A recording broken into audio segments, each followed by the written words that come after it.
오늘 하나님께서 우리에게 주신 말씀은 요한계시록 2장 18절에서 29절의 말씀입니다. 저와 여러분이 한 절씩 교독하고 마지막 절을 같이 읽도록 하겠습니다. 두아디라 교회의 사자에게 편지하라. 그 눈이 불꽃 같고 그 발이 빛난 주석과 같은 하나님의 아들이 이르시되 내가 내 사업과 사랑과 믿음과 섬김과 인내를 아노니 내 나중 행위가 처음 것보다 많도다. 그러나 내게 책망할 일이 있노라. 자칭 선지자라 하는 여자 이세벨을 내가 용납함이니 그가 내 종들을 가르쳐 꾀어 행음하게 하고 우상의 제물을 먹게 하는도다. 또 내가 그에게 회개할 기회를 주었을 때 자기의 음행을 회개하고자 하지 아니하는도다. 볼지어다 내가 그를 침상에 던질 터이요 또 그와 더불어 가늠한 자들도 만일 그의 행위를 회개하지 아니하면 큰 환난 가운데 던지고 또 내가 사망으로 그의 자녀를 죽이리니 모든 교회가 나는 사람의 뜻과 마음을 살피는 자인 줄 알지라. 내가 너희 각 사람의 행위대로 갚아주리라. 두아디라에 남아있어 이 교훈을 받지 아니하고 소위 사탄의 깊은 것을 알지 못하는 너희에게 말하노니 다른 짐으로 너희에게 지을 것은 없노라. 다만 너희에게 있는 것을 내가 올 때까지 굳게 잡으라. 이기는 자와 끝까지 내 일을 지키는 그에게 만국을 다스리는 권세를 주리니 그가 철장을 가지고 그들을 다스려 질그릇 깨뜨리는 것과 같이 하리라. 나도 내 아버지께 받은 것이 그러하니라. 내가 또 그에게 새벽별을 주리라. 시작. 귀 있는 자는 성령이 교회들에게 하시는 말씀을 들을지어다. 아멘. 하나님의 말씀입니다. 오늘은 주님이 사랑하시는 교회에게 시리즈 설교 세 번째 시간으로 두아디라 교회의 미혹이라는 제목의 말씀을 나누고자 합니다. 장난이 심한 그 두 아들이 있었습니다. 어느 날 이 두 아들이 아버지가 소중히 여기던 골동품을 깨뜨려 버린 것입니다. 아버지는 아들들이 워낙 장난이 심했기에 이 골동품 앞에서는 장난치지 말 것을 여러 번 경고를 했고 또 그러지 않기로 약속도 받았습니다. 그런데 사고가 난 거죠. 아버지와의 약속을 어긴 두 아들은 야단 맞을 생각에 두려워 떨며 아버지를 피해 다녔습니다. 그러던 어느 날 이윽고 아버지가 골동품이 깨진 것을 발견한 겁니다. 심판의 날이 다가온 거죠. 아버지는 직감적으로 아들들의 짓인 것을 알고 두 아들을 불렀습니다. 너네 이거 어떻게 된 거야? 골동품 앞에서 장난치지 않기로 아빠랑 약속했어 안 했어? 아버지의 말에 둘째 아들은 좀 더 어린 둘째 아들은 눈물을 뚝뚝 흘리며 말했습니다. 아버지 정말 죄송해요. 형하고 놀다가 그만 아버지의 약속을 어겼어요. 다시는 안 그럴게요. 한 번만 용서해 주세요. 울먹이면서 이렇게 얘기했겠죠. 이때 동생의 말을 가만히 듣고 있던 형이 자기는 좀 컸다고 생각한 거죠. 그리고 동생과는 다른 어른스러운 의견을 말하고 싶었는지 이런 말을 하는 것입니다. 아버지, 저희는 아직 어리니까 장난을 칠 수 있다고 생각합니다. 그리고 아버지, 아들인 저희가 더 중요하세요? 골동품이 더 중요하세요? 어차피 저 골동품도 아버지 돌아가시면 저희가 물려받을 건데 벌써 조짐이 안 좋죠? 이런 말하는 거 보니까 그냥 미리 물려줬다고 생각하시면 되지 않을까요? 이런 말을 하는 것입니다. 아버지는 두 아들의 말을 듣고 잠시 생각에 잠겼습니다. 작은 아들은 잘못을 인정하고 용서를 구했고 큰 아들의 입 바른 말도 아주 틀린 말은 아니었습니다. 아버지는 생각을 정리한 후 어떻게 할지를 결정하고 두 아들에게 다가갔습니다. 작은 아들에게 다가간 아버지는 이렇게 말했습니다. 아들아, 알았다. 너의 마음과 너의 실수를 내가 잘 안다. 아빠가 용서해 줄 테니 다시는 그러지 않도록 우리 노력해보자. 알았지? 그리고 나서 아버지는 드디어 아까 그 말 내용 다 기억나시죠? 그런 말을 한 큰아들에게 다가갔습니다. 아버지가 어떻게 했을까요? 아, 그러셨어요? 네, 그렇게 생각하시는군요. 일단 너는 좀 맞아야겠다 라고 말하며 아버지는 큰아들을 데리고 나가서 비 오는 날 먼지나게 타작을 했다고 합니다. 옛날 말이죠. 비 오는 날 먼지나게 매를 때렸다고 합니다. 여러분, 이 이야기의 교훈이 무엇일까요? 잘못하면 무조건 빌어야 한다. 입 바른 말도 분위기 봐가면서 해야 한다. 일까요? 사실 아버지는 아들들이 실수 많은 어린아이임을 이미 이해하고 있고 골동품보다 아들들이 더 소중한 것도 다 알고 있습니다. 그래서 아버지는 그 깨진 골동품을 봤을 때 잠깐 화가 났지만 곧 아들들을 용서하기로 마음의 결정을 했습니다. 그게 아버지의 모습이죠.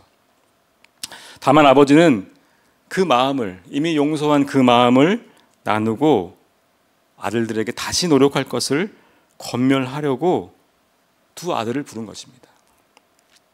아버지가 실수한 아들들에게 기대한 것은 자신의 잘못을 정직하게 인정하고 회개하는 말 한마디였던 것입니다. 작은 아들처럼요. 그런데 큰아들은 그리고 우리는 이렇게 변명하곤 하죠. 그럴 수밖에 없는 이유가 있었어요. 상황이 너무 절박했다고요. 과거에 받은 상처 때문이에요. 정직함이 아닌 자기 연민과 합리화로 우리는 대충 용납받고 넘어가려 하는 것입니다. 그러나 이러한 태도는 이미 용서한 아버지의 마음을 다시 격동시킬 뿐입니다. 그러므로 이 이야기의 교훈은 바로 이것입니다. 아버지의 사랑은 무조건적인 긍휼로 가득하나 옳은 것은 옳다 하고 잘못한 것은 잘못했다고 인정하는 정의가, 이 정의가 반드시 함께 이루어져야 한다는 것입니다. 잘못한 것을 잘못했다고 인정하지 않았는데 용서하고 없었던 일로 하는 것은 사랑이 아니기 때문입니다. 오늘 본문의 이 두아디라 교회는 사랑과 믿음, 섬김과 인내가 가득한 교회였습니다. 심지어 그들은 처음보다 나중이 더 좋은, 즉 사랑과 믿음이 점점 성숙해가는, 성장할 뿐만 아니라 성숙해가는 공동체였습니다. 그런데 이 좋은 교회에게 예수님은 한 가지를 아프게 책망하였습니다. 19절에서 20절입니다. 내가 내 사업과 사랑과 믿음과 섬김과 인내를 아노니 내 나중 행위가 처음 것보다 많도다. 그러나 내게 책망할 일이 있노라. 자칭 선지자라 하는 여자 이세벨을 내가 용납함이니 그가 내 종들을 가르쳐 꾀어 행음하게 하고 우상의 제물을 먹게 하는도다. 그들은 한 여자 교인이 교회 안에서 무분별한 방종을 가르치도록 허용했고 그녀를 제지하려는 시도를 전혀 하지 않았습니다.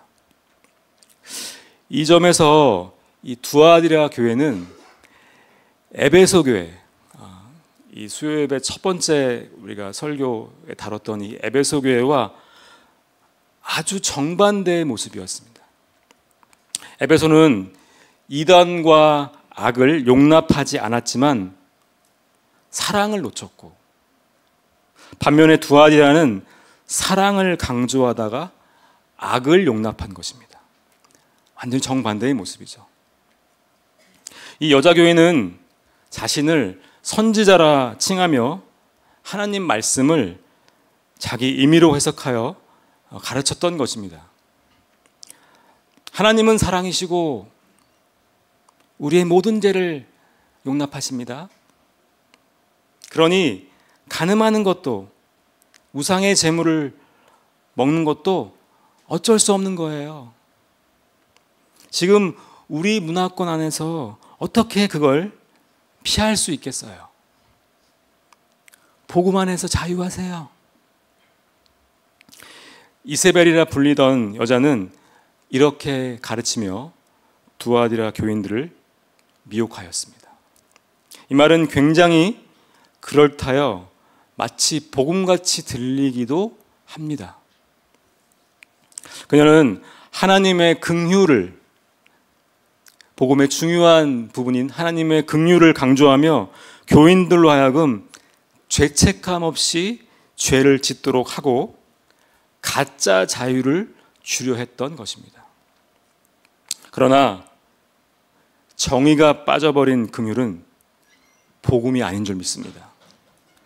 복음은 정의와 긍휼의 균형을 말하고 있기 때문입니다. 그런데 성도 여러분, 이 부분은 늘 어렵기도 합니다. 성경의 어떤 부분은 정의를 더 강조하는 것 같고, 또 어떤 부분은 긍휼을 더 주장하는 것 같기 때문입니다.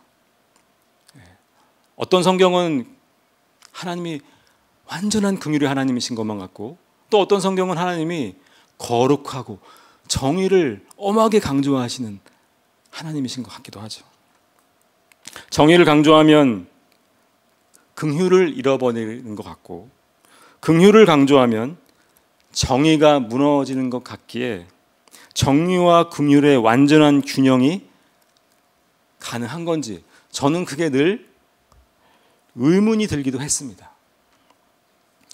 그러던 어느 날 주님께서 저의 이 의문과 궁금증에 대해 깨닫게 해주신 일이 있었습니다. 그것은 정의와 긍휼의 균형을 항상 내 입장에서 보려 했거든요. 내 입장에서, 하나님의 정의와 긍휼을 받는 사람의 입장에서. 근데 이것을 내 입장이 아닌 하나님의 입장에서 보게 하신 겁니다. 사랑을 베풀어 주는 분 입장에서 말입니다. 저에게는 그 11살 난 딸이 하나 있는데 그 딸이 참 사랑스럽습니다. 그냥 특별한 이유도 없이 사랑스럽습니다. 저만 그런 거 아니죠? 대부분 다 아들딸이 다 사랑스러우시죠? 제 딸은 얼굴과 체형, 그리고 하는 행동도 저를 너무 닮았고, 놀랍게도 안 좋은 습관까지 저를 꼭 닮았습니다. 제가 별로 저에게 마음에 안 들어하는 그 안 좋은 습관을 제 딸이 똑같이 하고 있는 거예요. 그것 때문에 약간 낙심도 되었지만, 그래서 저는 딸이 더 사랑스럽더라고요. 저의 그 모습까지 닮은 딸이 더 사랑스럽더라고요. 어느 날 제가 딸과 놀고 있었는데 그 딸이 안 좋은 습관과 태도를 보이는 것입니다. 저는 저를 닮은 모습이기에 그럴 수도 있지, 뭐 나도 그랬는데 그럴 수도 있지 하며 그냥 용납해주고 싶었습니다. 그 부족함조차도 사랑스러웠기 때문이죠. 그게 아버지의 마음인 것 같습니다. 그러나 저는 문득 이 아이가 저보다는 좀 더 나은 삶의 태도와 습관을 가졌으면 좋겠다는 생각이 들었습니다. 그것 또한 아버지의 마음이죠. 그래서 저는 딸의 안 좋은 태도를 지적하고 엄히 야단쳤습니다. 제 마음속에는 딸에 대한 용납과 긍휼이 파도쳤습니다. 제 마음 안에서. 나 닮은 모습인데 충분히 용납할 수 있는데. 근데 겉으로는 안 그런 척 하면서 엄하게 대했습니다. 아마 딸은 제가 왜 이랬다 저랬다 하는지 이해 못할 수도 있었겠지만 딸이 더 성숙하고 온전한 여인으로 자라길 바라는 아버지의 마음이 긍휼과 정의의 균형으로 이런 훈육을 하게 했던 것입니다. 딸은 자신의 잘못을 곧 인정하고 저에게 그 사과를 해주었는데 그 딸의 그 모습을 아빠 미안해요. 다시는 안 그럴게. 그 모습을 보는 제 안에 그 딸에 대한 사랑이 가뜩이나 안에서 그냥 긍휼과 용납이 파도쳤었는데 그 사과하는 모습을 보니까 사랑이 제 안에서 폭발해 버렸습니다. 성도 여러분, 정의와 긍휼의 균형은 자녀를 향한 아버지의 사랑 안에 있었습니다. 정의와 긍휼은 다른 모양 같지만 동일한 뿌리에서 나온 것입니다. 사랑을 받는 자는 이 두 가지의 균형을 다 이해할 수 없을지 모르나 사랑을 하는 자에게는 완전히 이해되는 것이었습니다. 이 정의와 사랑의 균형이요. 아버지 하나님은 우리를 정의와 긍휼의 균형 안에서 사랑하십니다. 정의와 긍휼이 정반대의 태도처럼 보이나 사실은 동일한 본질을 가진 사랑의 다른 모양인 것입니다. 그래서 자기 연민이나 어쩔 수 없는 상황 때문이라고 변명하며 죄를 죄가 아니라고 주장하며 정의를 왜곡할 때 우리는 오히려 아버지 하나님의 그 깊은 사랑을 만날 수 없는 것입니다. 주님은 두아디라 교회에 긍휼만 강조하고 정의를 무시하는 잘못된 복음을 가르치는 자들에게 이렇게 경고하였습니다.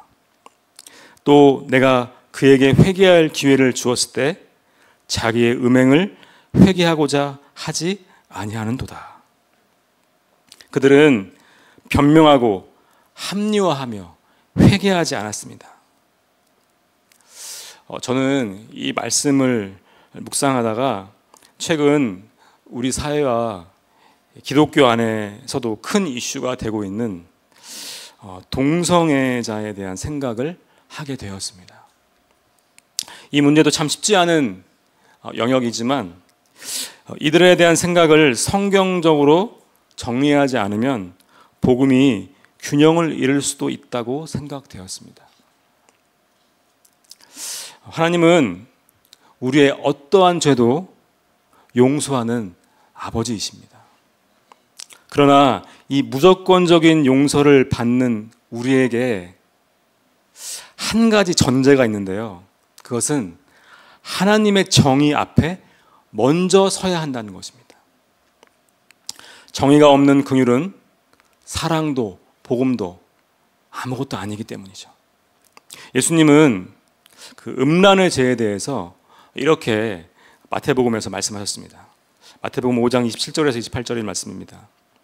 또 간음하지 말라 하였다는 것을 너희가 들었으나 나는 너희에게 이르노니 음욕을 품고 여자를 보는 자마다 마음에 이미 간음하였느니라.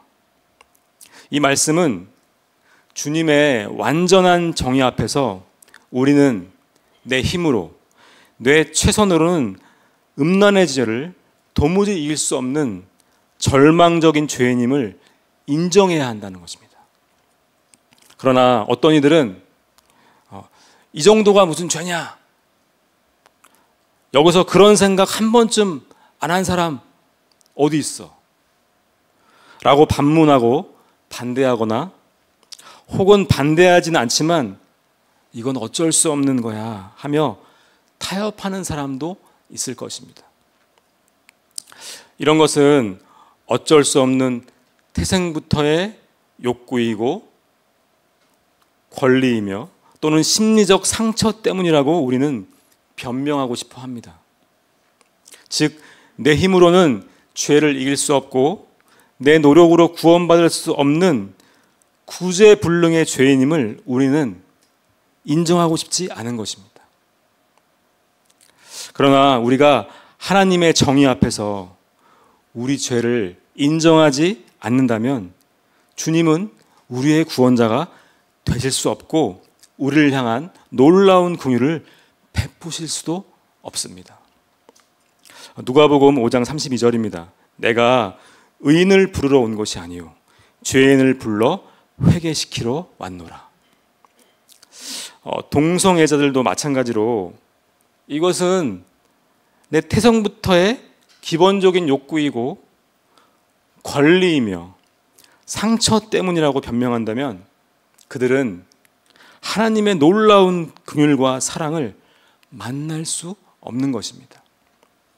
우리는 동성애자의 존재를 부정하거나 정죄하지는 않아야 합니다. 왜냐하면 우리도 그들과 같이 여전히 음란의 죄와 싸우고 있는 동일한 죄인이기 때문입니다. 우리도 같은 죄인이에요. 음란의 죄를 내 힘으로 이길 수 없는. 그런데 문제는 이것을 법적으로 차단한다는 것이 문제입니다. 법적으로 차단하여 그들이 복음을 만나게 하는 영적인 접근까지 막아버린다는 것이 문제입니다. 차별금지법. 이 차별금지법은 동성애는 죄가 아닐 뿐더러 그것은 그들의 정당한 권리라고 법적으로 선언을 한 것입니다. 선언함으로 동성애가 영적인 죄임을 말하는 기독교의 복음적 접근까지도 불법과 인권 침해로 단죄하고 막아버린 것입니다. 이 인간의 어설픈 동정과 연민이 오히려 하나님의 놀라운 긍휼과 사랑을 가로막는 것입니다. 주님은 완전한 정의의 말씀을 통해서 이성애자나 동성애자나 모두가 죄 아래 있음을 선언하셨습니다. 말씀을 통해서. 그리고 이 정의 아래에서 내가 죄인임을 인정하고 회개하는 이들에게 하나님은 놀라운 긍휼을 베푸시고 참 자유와 생명을 만나게 하시는 것입니다. 20여 년 전 제가 절망적인 죄인임을 인정했던 그 회개의 시간을 저는 잊지 못합니다. 지금까지도요. 왜냐하면 그때서야 저는 그 회개를 통해서 진정한 용서와 자유를 만났기 때문입니다. 그 당시 저는 신학생이었고 선교단체 간사였으며 교회 청년부의 리더였습니다. 그랬기에 제가 그냥 괜찮은 그리스도인이라고 생각하며 살았습니다. 이 정도면 괜찮은 거 아닌가요? 예. 신학생이고 선교단체 간사고 또 교회의 리더였어요. 괜찮았죠. 은밀한 죄를 짓고 있었어요. 그렇지만 남들도 그 정도 죄는 다 짓고 살지 않냐? 하면서 스스로를 합리화했습니다. 그리고 저의 그 연약한 날마다 무너지는 그 죄에 대해서 이건 나의 태생과 환경 때문에 그리고 상처 때문에 이루어지는 거야. 어쩔 수 없이 이루어지는 거야라고 늘 변명했습니다. 그런데 그러다가 이 십자가의 복음을 만났던 집회에서였습니다. 강사였던 선교사님이 이런 말씀을 하셨습니다. 우리는 살면서 자신을 위해 높은 담을 쌓아놓습니다. 내 노력과 공로라는 담입니다. 나는 신학생이야. 난 선교단체 간사야. 나는 리더야. 난 신앙생활을 이렇게 오래 했어. 난 성경을 많이 알아. 이런 담을 쌓아놓습니다. 그리고 그 담 중에 가장 높이 쌓아놓은 부분을 보며 저것이 나라고 자부하고 착각하며 삽니다. 그러나 어느 날 내 인생에 폭풍우가 몰아칠 때 내 삶을 휘몰아치는 파도가 담을 넘어 들어오는 것은, 그 폭풍우가 담을 넘어서 내 삶을 들어오는 것은 내가 가장 높이 쌓아놨던 부분이 아니라, 거기는 높기 때문에 파도가 안 넘어오죠. 내 삶의 가장 약한 부분을 통해서 그 파도가 들어온다는 것입니다. 이곳은 평소에 보고 싶지 않았고 잘 돌보지 않는 곳이어서 아주 약하고 낮은 부분입니다. 그런데 거친 파도가 바로 그곳을 넘어서 내 삶에 들어오는 것입니다. 내 담벼락의 가장 낮은 부분으로 파도가 밀려 들어올 때, 감당할 수 없는 폭풍우가 밀려 들어올 때 우리는 그제서야 자신이 얼마나 약하고 절망스러운 존재임을 깨닫게 된다는 것입니다. 내 담의 가장 낮은 부분이 바로 나 자신의 실상이었던 것입니다. 높은 부분이 내가 아니고 가장 낮은 부분이 바로 나였던 거예요. 그리고 우리는 내가 높이 쌓아놓은 그 곳에서 주님을 만날 줄로 기대하지만 주님은 우리의 예상과 우리의 기대와 전혀 다르게 나의 가장 약하고 부족한 그곳에서 나를 만나신다는 것입니다. 그것이 바로 나는 죽고 예수로 사는 십자가의 복음인 것입니다. 선교사님의 말씀을 통해서는 하나님의 완전한 정의 앞에 서게 되었습니다. 그리고 제가 얼마나 절망스러운 죄인임을 깨닫고 고백했으며 그곳에서 하나님의 완전한 긍휼을 입게 되었습니다. 완전한 정의 앞에 섰을 때, 거기서 절망을 고백했을 때, 그때에서야 완전한 긍휼을 경험했던 것입니다. 그리고 갈라디아서 2장 20절의 말씀이 제 삶의 실제가 되었습니다. 내가 그리스도와 함께 십자가에 못 박혔나니 그런즉 이제는 내가 사는 것이 아니요 오직 내 안에 그리스도께서 사시는 것이라. 이제 내가 육체 가운데 사는 것은 나를 사랑하사 나를 위하여 자기 자신을 버리신 하나님의 아들을 믿는 믿음 안에서 사는 것이라. 아멘. 하나님의 정의 앞에서 자신의 죄를 정직하게 인정하는 회개가 하나님의 긍휼로부터 오는 참 생명과 자유를 만나게 합니다. 그러므로 정의와 긍휼은 정반대의 개념과 정반대의 말씀이 아니라 하나님의 사랑을 만나게 하는 하나의 말씀이고 하나의 방법인 것입니다. 사랑하는 성도 여러분, 복음은 모든 것을 용납만 하는 그런 긍휼로만 가득 채워져 있는 것은 아닙니다. 그리고 옳고 그름을 주장하는 정의로만 채워져 있지도 않습니다. 복음은 이 긍휼과 정의의 완전한 균형을 통해 이루어지는 하나님의 완벽하신 사랑인 줄로 믿습니다. 세상은 부족한 정의와 왜곡된 긍휼로 우리를 미혹합니다. 이 정도면 괜찮아. 그냥 이 정도면 너는 괜찮은 거야.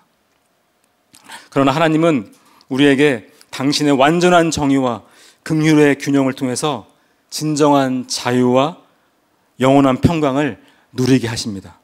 이 하나님의 완전한 사랑을 정의와 긍휼의 균형 안에서 만나시는 성도님들 되시기를 예수님의 이름으로 축복합니다. 다 같이 찬양하신 이후에 말씀을 붙잡고 함께 기도하겠습니다.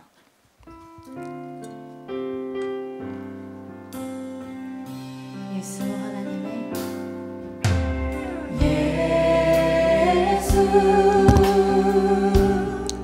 하나님의 하나님의 공의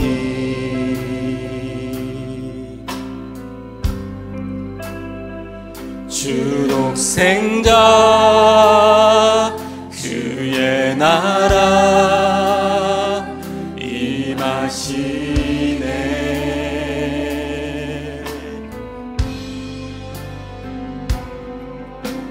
예수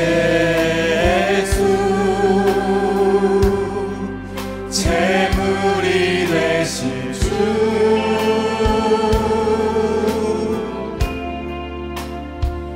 영광 주에 그의 나라 임하시네. 주의 나라 영원하며 주의 나라 영원하며 그의 영광 무궁하리.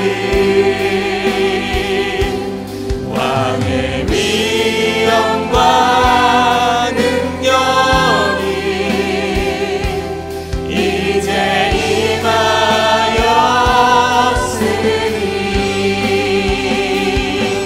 주의 주권과 주의 통치와 주의 나라 힘과 권세 임하네.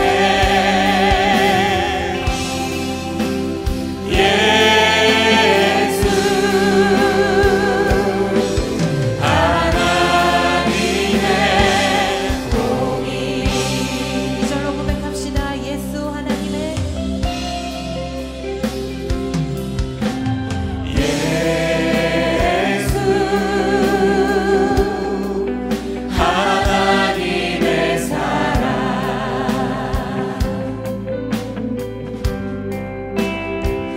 주은혜와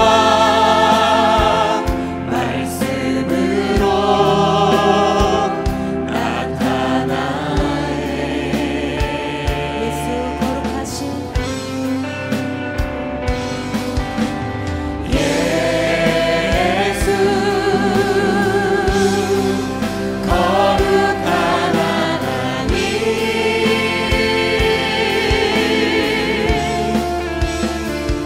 영광 주에 그의 나라 임하시네. 주의 나라 영원하며 주의 나라 영원하며 그의 영광 무궁하리. 왕의 위엄과 능력이 이제 임하였으니 주의 주권과 주의 통치와 주의 나라 힘과 권세 임하네. 예수 하나님의 주의 주권과 주의 주권과 주의 통치와 주의 나라 힘과 권세 임하네. 예수 하나님의 공의. 이 시간 오늘 주신 말씀을 붙잡고 두 번에 나눠서 함께 기도하시겠습니다.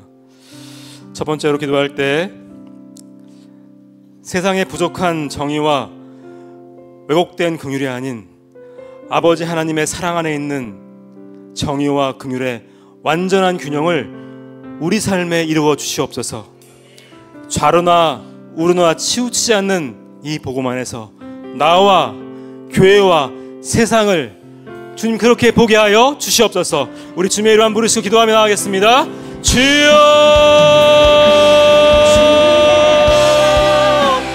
하나님 그렇습니다. 아버지 세상에 왜곡된 아버지 저 편향된 긍휼과 정의가 아니라 하나님의 완전한 정의와 완전한 긍휼의 균형 안에서 아버지 하나님 우리가 주님을 만나게 하여 주옵소서.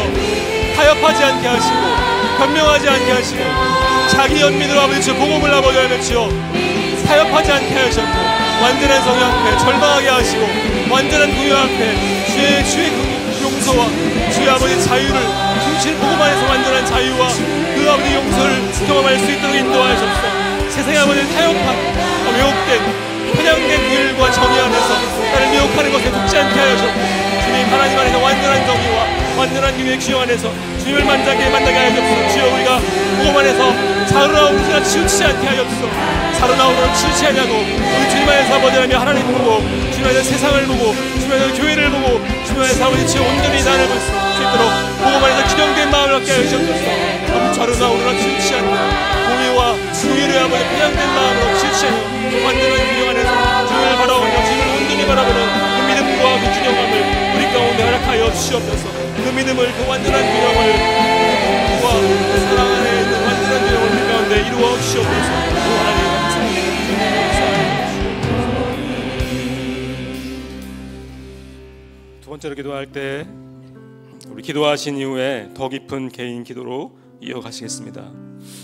주님, 그동안 했던 변명과 자기 연민을 이제 버리고 십자가 복음 앞에서 나의 절망을 정직하게 인정하고 회개하게 하여 주옵소서. 그래서 그 십자가 복음 앞에서 주님이 주시는 그 진정한 용서와 완전한 긍휼 안에 있는 진정한 용서와 자유를 우리가 누리게 하여 주시옵소서. 우리 주님의 이름 부르시고 기도하며 나아가겠습니다. 주여!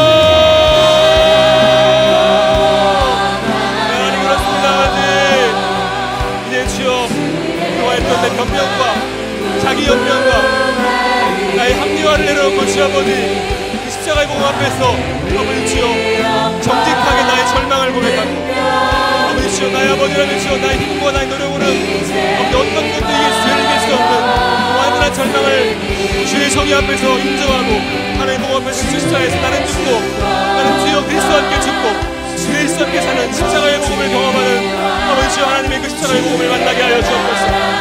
나의 변명과 자기 연민을 이제 더 이상 붙잡지 않게 하여서 세상의 아버지 편협한 그 아버지 마음으로 아버지 주 왜곡된 그 아버지 주 잘못된 것으로 변명하고 타협하지 않게 하시고 십자가의 복음으로 정직하게 나의 절망을 고백하고 정직하게 인정하고 회개함으로 하나님의 아버지 주여 온전히 아버지 만날 수 있도록 인도하여 주시옵소서. 그래서 주님이 주시는 완전한 의라는 진정한 자유와 진정한 용서와 그 안에 복음이 있음을 믿습니다.